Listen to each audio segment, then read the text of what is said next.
आप सभी का दिल की गहराइयों से बहुत बहुत हार्दिक धन्यवाद और आभार। बड़ी देर से हमने पूरी की पूरी चर्चा सुनी है, सिर्फ 2 मिनट का समय मैं लूँगा। सारी चर्चा को सुना, सभी लोगों की बातों को सुना, लेकिन सभी बातों में सिर्फ 2 व्यक्तियों ने वो बात कही जो हम सुनना चाहते हैं और जिस बात के ऊपर पूरा देश अमल करना चाहता है। मेरे बड़े भाई ठाकुर पूर्ण सिंह जी ने और मेरे बड़े भाई ठाकुर अम्मूपाल सिंह जी ने। ये सूरजपाल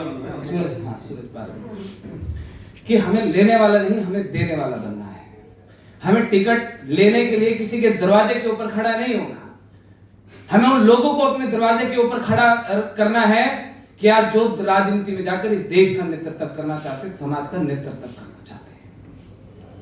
मैं एक छोटे से राज्य, पहाड़ी राज्य हिमाचल प्रदेश से आता हूं। हमारे बहुत ही आदर के योग्य आनंद मोहन जी ने अगर स्वर्ण आयोग की लड़ाई बिहार में लड़ी, तो हमने 2021, 20, 21, 22 में हिमाचल प्रदेश में लड़ी। और हिमाचल प्रदेश का इतिहास गवाह है, मुख्यमंत्री, मंत्री, विधायक सदन के अंदर बंद थे और बाहर पूरी की पूरी विधायक सदन धर्मशाला आज तक के ऐतिहासिक। और उस स्वर्ण आयोग के नाम पर, जहां पर आदरणीय सूरजपाल अम्मू जी ने दिल की बात की, मैं अपने दिल की बात कहना चाहता हूं। इन्होंने कहा कि हम नेतृत्वहीन हैं, और सच में हम नेतृत्वहीन हैं। हमारे पास दिशा नहीं कि हम कहां जाएं, कैसे करें। हम तो लड़के हैं, हम तो 39 साल की उम्र में मैंने हिमाचल प्रदेश में पार्टी का गठन किया। जिस उम्र में हमारे कई साथी वो दरवाजों पर खड़े हैं भाजपा और कांग्रेस की, हमें टिकट दो, हमें नेतृत्व दो। हमने उस उम्र में अपने प्रदेश में आज तीसरा विकल्प हिमाचल प्रदेश में राष्ट्रीय देव पार्टी के तौर पर खड़ा कर दिया।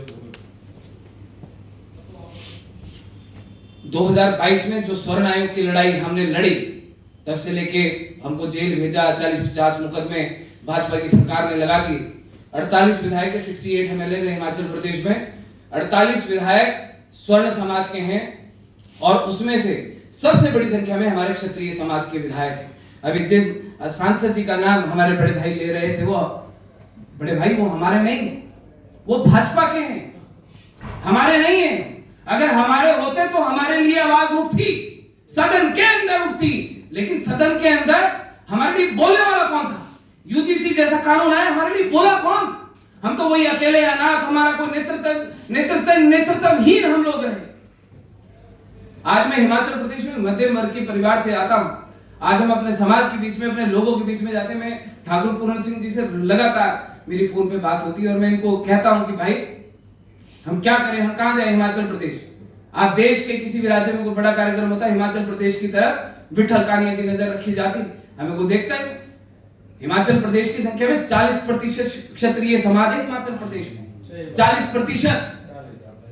अभी आदरणीय केपी सिंह राणा जी ने कहा कि सबसे बहादुर पहाड़ी राजपूत रहे, तो हम बहादुर कौम के हैं, हम हैं।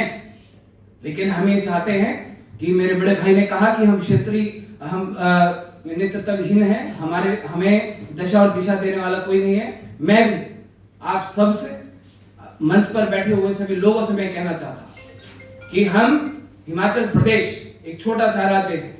हम आपसे निवेदन करना चाहते हैं कि अपना छोटा भाई समझ के अपनी दोनों आंखें हिमाचल प्रदेश के ऊपर डालें। आपका भाई, आपने कहा कि हम वादा नहीं करते, हम वचन देते। मेरे बड़े भाई ठाकुर पूर्ण सिंह जी ने कहा था यूपी के अंदर 2024 के अंदर, और उस बात को हिमाचल प्रदेश के एक एक राजपूत परिवार के अंदर जाकर हम बाय नेम ठाकुर पूर्ण सिंह के नाम से हम कहते हैं कि हिमाचल प्रदेश में अगर एक आग जली, रघुकुल रीत सदा चली आई, प्राण जाए पर वचन ना जाए।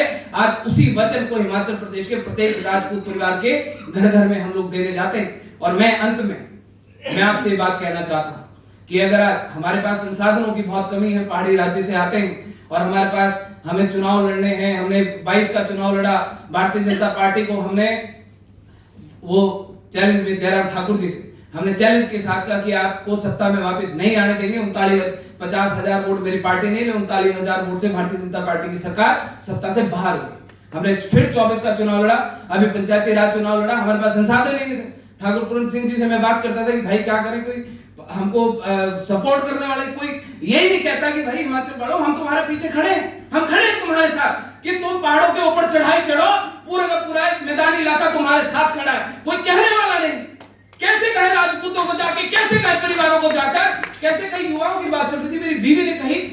सर्वपति लेके युवाओं की बात, कैसे दे दूं उन युवाओं को सहारा? मेरे पीछे सहारा कोई नहीं, हमें सहारा देने वाला कोई नहीं। कोई कहते थे अरे मेरे छोटे भाई तुम हिमाचल प्रदेश में अकेले लड़ रहे हो, हम खड़े हैं तुम्हारे साथ, पूरी ताकत के साथ हम तुम्हारे साथ खड़े हैं। जल सेना, थल सेना, वायु सेना कि अगर पहाड़ों के ऊपर नहीं चलेगी, अगर थल सेना नहीं चल सकेगी, जल सेना नहीं चलेगी, वायु सेना तुम्हारे पास हिमाचल प्रदेश में भेजेंगे, लेकिन भेजेंगे।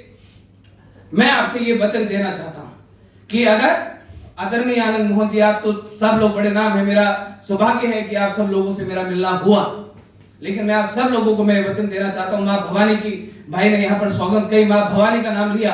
हिमाचल प्रदेश में मां भवानी के नाम से ही कहते हैं। सरकार कहती है कि भैया आगे जय भवानी वाले, हमारा नाम ही जय भवानी, हम जय भवानी वाले हैं। मैं आपको यहां से वचन अंतिम शब्दों में देकर जाना चाहता हूं। अगर 2027 आप तो अभी जिस बात को लेकर मैं आया था कि हम किन बातों को हम लेकर चिंतन करेंगे, 2027 आ रहा है, 5 राज्यों में विधानसभा के चुनाव होंगे। उसके बाद 2029 आ रहा है जिसमें देश का चुनाव होगा। देश नेतृत्व देखेगा कि हमें किसका नेतृत्व चाहिए। हमें भाजपा कांग्रेस की आवश्यकता नहीं, हमारे पास इतनी कैपेबिलिटी है कि इस देश के समाज को, इस देश को हम एक तीसरा नेतृत्व दे सकते हैं अगर हम लोग अपनी इच्छा शक्ति को मजबूत रखें।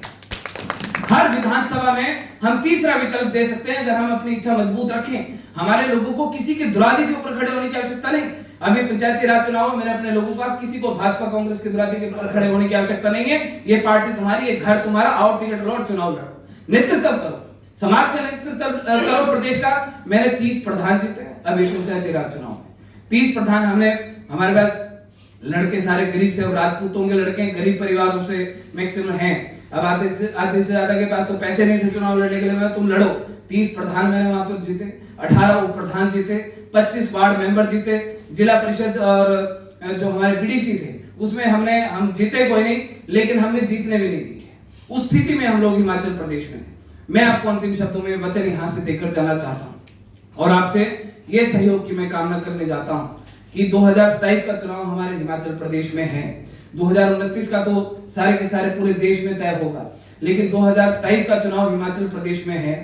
आप लोग अपना आशीर्वाद अपनी थल सेना, जैसे मेरे बड़े भाई ठाकुर पूर्ण सिंह जी ने कहा कि अगर आप देश के अन्य राज्यों में अपनी थल सेना, वायु सेना, जल सेना भेजने का काम करेंगे, वैसे ही एक नजर हिमाचल प्रदेश में बैठे हुए लोगों की तरफ ये सोच लेना कि आपका भाई वहां पर, मेरे सूरजपाल मुझे ने कहा, ठाकुर पूर्ण सिंह जी ने कहा कि आपका भाई अकेला लड़ रहा, वहां पर कोई नहीं हमारे साथ। हम लोग ऐसे पीठ के ऊपर हाथ रखने वाला भी कोई नहीं होता कि भाई हम रो रहे होते हैं, सूरजपाल मुझे की आंखों में आंसू थे, हम रो रहे होते हैं, हमारे हमको सहारा देकर खड़े करने वाला भी कोई नहीं होता।